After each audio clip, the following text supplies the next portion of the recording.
This is the iPad Air 3, released in 2019, that I've used basically every day for the last 3 years. You can pick this guy up for under $200 used these days, which is a great deal for an iPad, but you may be wondering if this iPad is even worth getting 4 years after it came out. So let's get into my full review of the 3rd gen iPad Air in 2024. Let's start with performance. The iPad Air 3 is powered by the A12 Bionic chip and 3 gigs of RAM. For the most part, this combo holds up just fine in 2024, pushing daily tasks smoothly with hiccups only ever so often.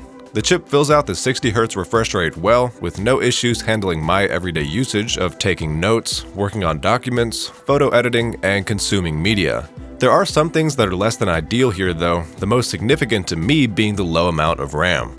I find apps die off pretty readily, and considering I do a lot of multitasking on this iPad, it can get kind of annoying. Also, in general, there's a very slight delay between touching the screen and the UI reacting, so the responsiveness isn't on the level of the Air 4, and definitely not the Air 5. Lastly, this iPad won't be able to handle very demanding tasks like video editing, and it'll get slower going into the future relative to newer iPads. I know I just said a lot about the performance limitations of the iPad Air 3, but zooming out to the big picture, the downsides here are just background noise to the fact this iPad handles everything I need it to as a device that these days goes for only $200. At this price, this iPad has very good performance in 2024. Now let's talk about the software. The 3rd gen iPad Air runs iPad OS 17, the latest version of the OS as of right now. I'd guess this iPad will get a few more years of updates, and if we assume 7 years of total support, that'd bring us to early 2026 before this iPad stops getting updates. But really, running the latest version of iPad OS right now is the main thing to take into account because it's a big deal you can get the latest software on a device this affordable. The software is clean and simple in classic Apple fashion and allows for a good amount of iPad-specific features like Apple Pencil support and split-screen multitasking. There's even split screens plus floating window multitasking if you want to get crazy. I know some people complain about Apple not bringing certain laptop or computer features to iPad OS, like multiple user accounts or advanced file management, but I doubt people considering the 3rd gen iPad Air would care too much about those, so I won't say anything more about that. At the end of the day, iPad OS on the Air 3 is a fully functional, reliable software we're all pretty familiar with. Moving into design, this is one of the more obvious places where the 3rd gen iPad Air shows its age. It's one generation behind the design overhaul that brought flat sides and smaller symmetrical bezels. The screen-to-body ratio with the 3rd gen Air is 3% lower than the Air 4 and 5, and distributed in a way that's a little funky looking in 2024. The rounded edges on the back are also a little funny looking these days, as Apple's been at the flat sides design motif for a while now. Ultimately though, outdated design aside, it's a solid build with an aluminum back and a silhouette just as thin as the newer iPad Airs. On the front, those thick chins sit above and below a 10.5-inch 60Hz IPS screen.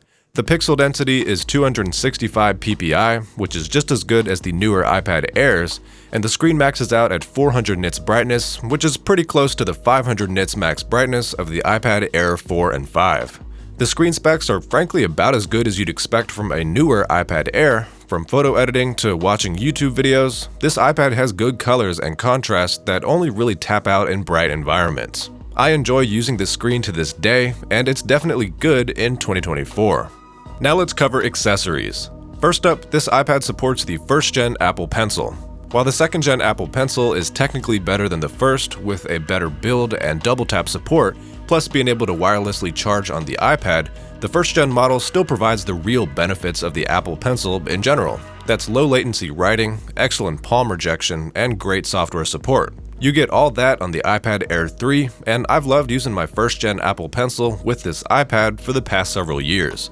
This iPad also doesn't support magnetic cases, instead using snap-on designs that are generally less sleek. But you still get the main functionality of seamless typing through keyboard cases that are powered wirelessly. Finally, using the older Apple Pencil and case standard can be an advantage of this iPad price-wise, since the older accessories will be cheaper.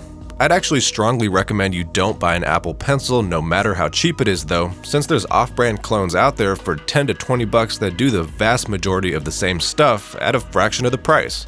But yeah, in the world of accessories, the 3rd gen iPad Air is technically a generation behind, but it doesn't limit you much at all, and there's plenty of options for decking out this iPad.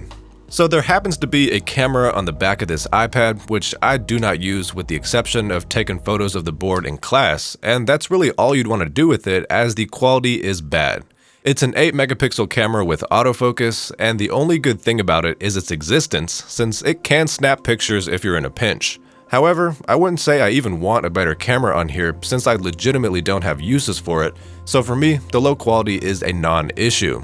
The story is the same with the front camera, where the 7 megapixel fixed focus lens is not amazing, but I only ever used it to jump on Zoom calls for online classes and couldn't care less about the quality. I'll quickly throw in the 4th and 5th gen Air share a back camera that is better than this one, and front cameras that get better with each generation, but again, I don't consider better cameras to be compelling upgrades at all. So, with the exception of those that need good camera quality, the iPad Air 3 is just fine in this department. As for unlock methods, this iPad Air has a fingerprint reader under the home button that is, yes, outdated, but also good to have and a bit nostalgic. The fingerprint reader on my iPad still works just fine after years of consistent use. There's also no Face ID on this iPad Air or any iPad Air, as Apple switches out Touch ID for Face ID only on the Pro models.